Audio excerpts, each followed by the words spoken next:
Hello, you're watching Vietnam News Agency's Daily Bulletin. Up next are the headlines. Top leaders pay tribute to President Ho Chi Minh.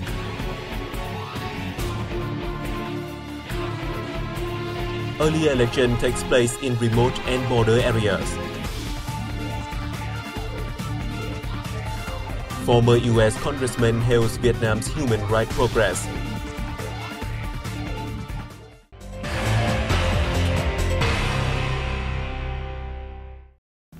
A party, state government and Fatherland Fund delegation visited the Ho Chi Minh Mausoleum in Hanoi on May 19 in commemoration of the president's 126th birthday. The delegation included Party General Secretary Nguyễn Phú Trọng, State President Trần Đại Quang, National Assembly Chairwoman Nguyễn Thị Kim Ngân, and President of the Vietnam Fatherland Front Central Committee Nguyễn Thiện Nhân, alongside many former and incumbent party and state officials. The delegation also laid a wreath at the monument to fallen soldiers. The same day, delegations of the Ministry of National Defense, Ministry of Public Security, the capital city of Hanoi, and other localities also paid tribute to President Ho Chi Minh and fallen combatants. President Ho Chi Minh was born on May 19, 1890, in Kim Liên Commune, Nam Đàn District, Central Nghệ An Province. He devoted his full life to the national liberation cause while tirelessly striving for peace and progress in the world. He led the nation to success in the struggle for national independence and establishing the Democratic Republic of Vietnam following the August Revolution in 1945.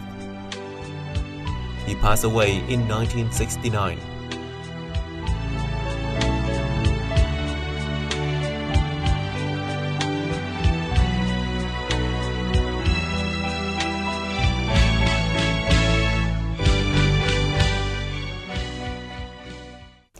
President Trần Đại Quang has hosted a reception for World Bank Vice President for the East Asia and Pacific, Victoria Qua in Hanoi.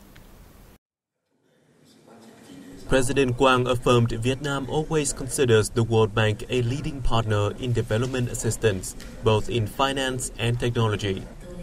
In recent years, Vietnam has effectively implemented the World Bank's funding for the country's socio-economic development. The President asked the World Bank to continue supporting Vietnam in solving challenges, particularly coping with climate change, developing renewable energy, healthcare, and education.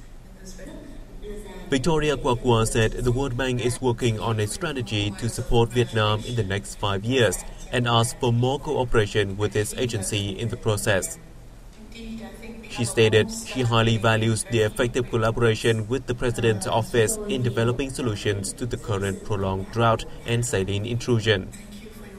She also mentioned that the bank is working on several future proposals for Vietnam in education reform, land management, and climate change policies. Prime Minister Nguyễn Xuân Phúc left Moscow for Sochi on May 19 to attend the commemorative summit in celebration of the 20th anniversary of the ASEAN-Russia dialogue relationship. The Russia-ASEAN summit will take place on May 19 and 20th, affirming the growing importance of bilateral relations, as well as ASEAN's special status in Russia's policy towards Southeast Asia. The summit is also an opportunity to outline cooperation orientations to bring their relations on par with potential and interests.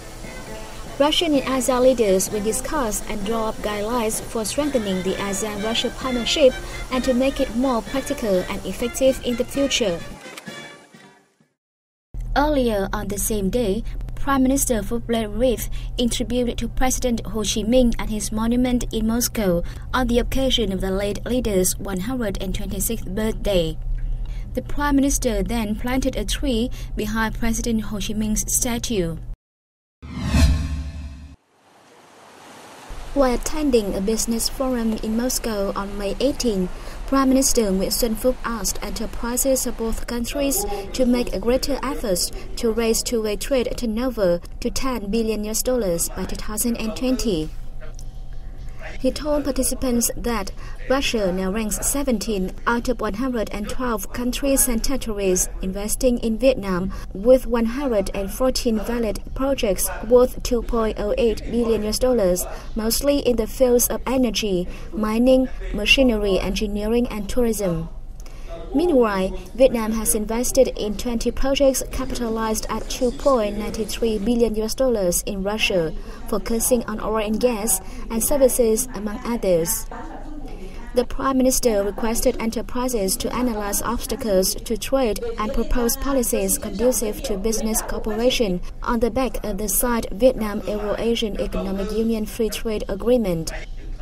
He reminded Russian firms of Vietnam's advantages, such as its membership of ASEAN and 13 major international trade agreements, together with a contingent of workers in the golden population stage and a potential consuming market. To sharp tourism links, the government leader suggested increasing flight frequency between the two countries and promoting investment in this field.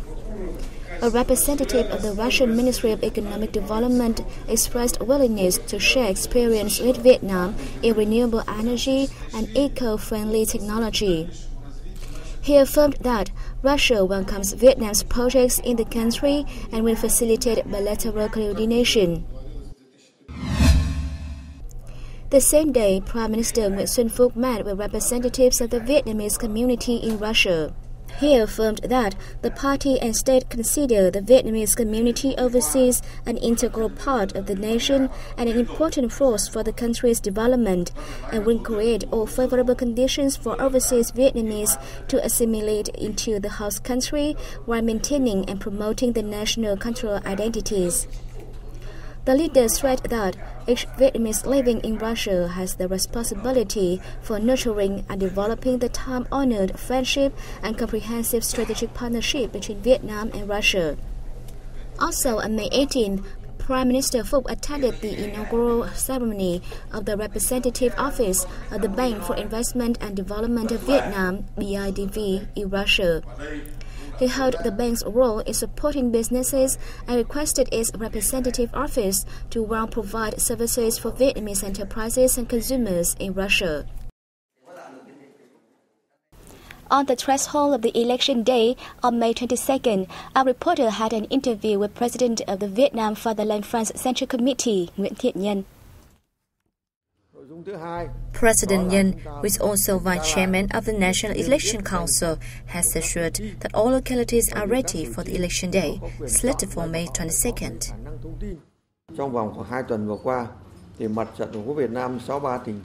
Candidates have already met constituents in 63 cities and provinces nationwide in the spirit of openness, transparency, and fairness. During their meetings, constituents' opinions or suggestions were collected and submitted to the National Assembly Standing Committee to be taken into consideration.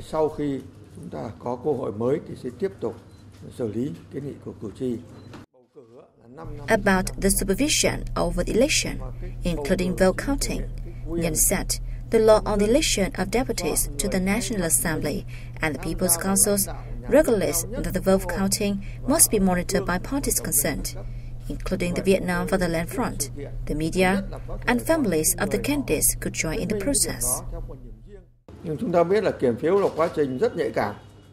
Vote counting requires preciseness and accuracy. The Vietnam Fatherland Front has asked the National Election Council to issue a detailed guideline on this to ensure that the supervision does not interrupt the casting of ballots.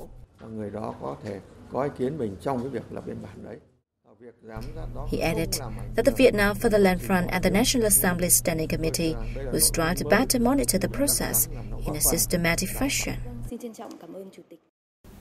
On May 19, 3 days ahead of the nationwide election date, residents in remote and border areas of Quảng Nam Province cast votes to elect deputies to the National Assembly and People's Councils at all levels. The voting started at 7 a.m. and closed at 1:30 p.m. and closed at 4:30 p.m. in 49 polling stations across the province, 7 hours earlier than the scheduled deadline. More than 2,000 locals voted for deputies to the National Assembly and the Provincial People's Council. Over 1,900 others voted for deputies to the People's Council of Hội An City, and nearly 1,700 voted for deputies to the Communal People's Council.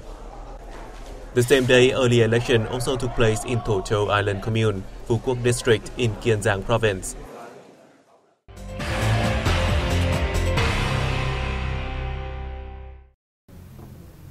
U.S. President Barack Obama will visit Vietnam from May 23rd to 25th. The visit is expected to further enhance the Vietnam-U.S. relations. U.S. Professor of Political Science Jeannie Jano made the comment on the thresholds of Obama's visit.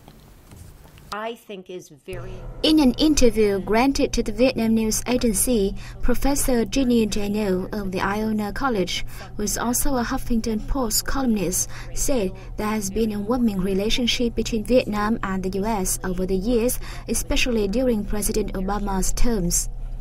She added that it can be seen in the way Vietnam and the U.S. have been working together to counteract rising China's threats in the East Sea.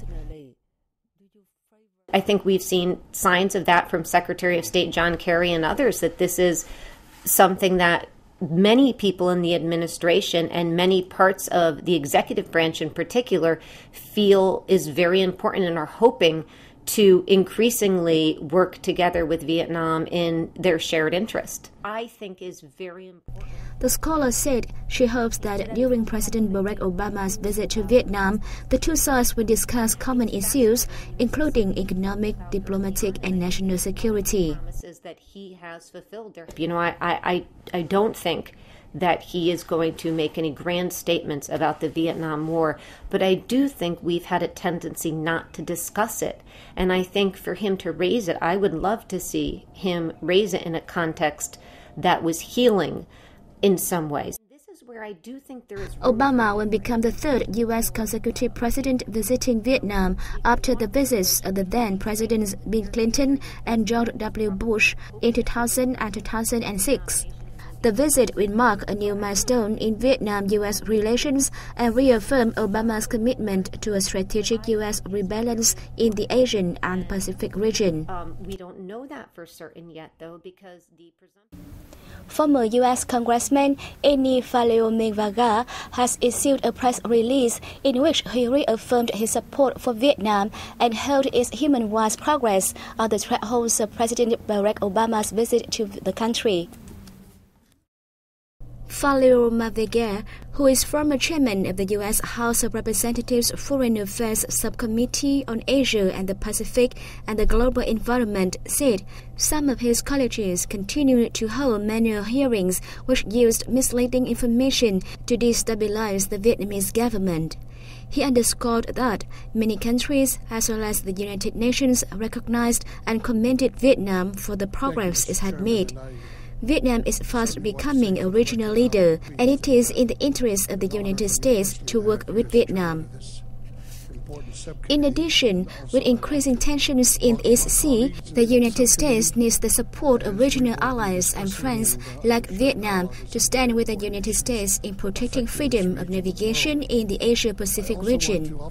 The congressman also commended President Obama for his upcoming visit to Vietnam and expressed his hope that, through this visit, the Obama administration would completely lift its ban on arms sales to Vietnam. Vaga said during his previous trips to Vietnam, he attended different religious services in various houses of worship to see how the Vietnamese government facilitated religious activities and protected religious organizations in accordance with the country's law. And that has come to the end of our program. Thank you for joining us, and see you next time.